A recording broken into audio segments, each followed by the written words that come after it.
hi hello' নমস্কাৰ হিতক বন্ধুবান্ধৱসকল আশা কৰোঁ আপোনালোক সকলো ভালে আছে মোৰ অন্য এটা ভিডিঅ'লৈ আপোনালোক সকলোকে স্বাগতম জনাইছোঁ হিতক বন্ধুবান্ধৱসকল এতিয়া আমি সকলোৱে শালি ধানৰ খেতি কৰিম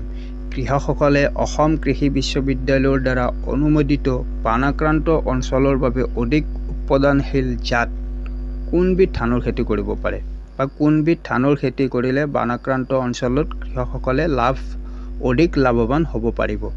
খেতিয়ক বন্ধুসকল বানাক্ৰান্ত অঞ্চলত আমি ৰঞ্জিত চাবন ধানৰ খেতি কৰিব পাৰোঁ কিয়নো বানাক্ৰান্ত অঞ্চলত 2 সপ্তাহ পৰ্যন্ত পানীৰ ডুব সহিব পৰা অধিক উৎপাদন জাত হৈছে ৰঞ্জিত চাবন ধান পানীৰ তলত 14 দিনলৈকে থাকিলেও ৰঞ্জিত চাবন ধানটো মৰি নাযায় যদি আমি বানাক্ৰান্ত অঞ্চলত অন্য ধানৰ খেতি কৰোঁ তো খেতিয়ক বন্ধুসকল পানীৰ তলত এসপ্তাহতকৈ কম দিন থাকিলে সেই ধানবোৰ মৰি যায় ৰঞ্জিত চাবন ধানৰ কৃষিকাল হৈছে 140 পৰা 145 দিন আৰু বিঘাই প্ৰতি যদিহে আমি ইয়াৰ উৎপাদন চাবলৈ যাওঁ কিমান আমি উৎপাদন লাভ কৰিম তো খেতিয়ক বন্ধুসকল ম্যাক্সিমাম আমি 18 পৰা 20 মন উৎপাদন লাভ কৰিম পাৰ বিঘাত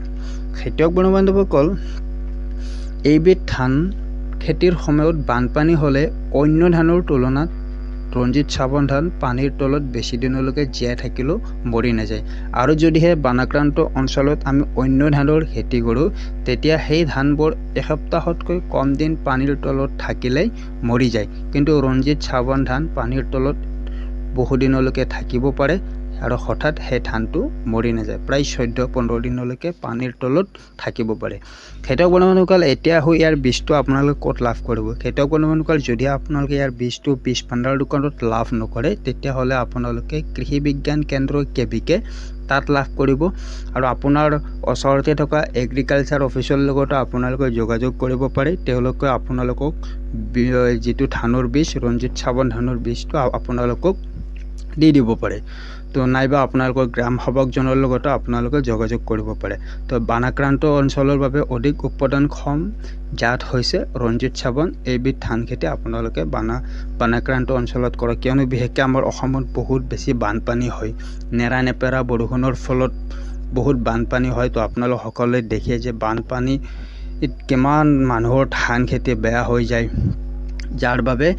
ধানবিলাক পানীৰ তলত বেছি দিন থাকিব নোৱাৰে যদি আমি ৰঞ্জিত চাবন ধানৰ খেতি কৰোঁ সেইটো বানাক্ৰান্ত অঞ্চলত সেইটো ধান বহুদিন পানীৰ তলত থাকিলেও মৰি নাযায় তো আশা কৰোঁ খেতিয়ক বন্ধুসকল ভিডিঅ'টো চাই ভাল পাব তো ভাল লাগিলে লাইক কৰিব শ্বেয়াৰ কৰিব কমেণ্ট কৰিব লগতে চেনেলটো ছাবস্ক্ৰাইব কৰিব তেনে খেতিৰ লগত জড়িত সকলো ধৰণৰ ভিডিঅ' আপোনালোকে এইটো চেনেলৰ যোগেদি আগলৈকো পাই থাকিব তো ধন্যবাদ